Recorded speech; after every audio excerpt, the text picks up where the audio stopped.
Hello friends, welcome to Vegetarian Keto Rocks. In this video, I'm showing you how to make a super nutritious herbal tea powder. For this, you need green cardamom. In addition to its heavenly flavor, it helps in lowering cholesterol, blood pressure, and reduce blood sugar levels. Black cardamom improves gut function, and its antiseptic and antibacterial properties boost immunity. Cloves has anti-cancer, antimicrobial properties, a good antioxidant, help in good bone health, support reproductive health.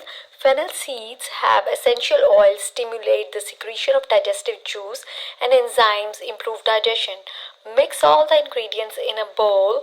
You can see all pods are taste enhancers and have their own medicinal properties. Next step, to grind them together.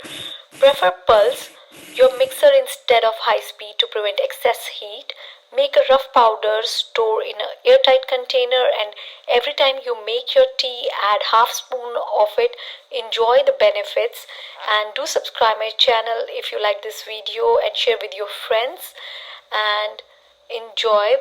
My channel is Vegetarian Keto Rocks, and it's optional, you can add ginger and honey to make your tea more flavorful.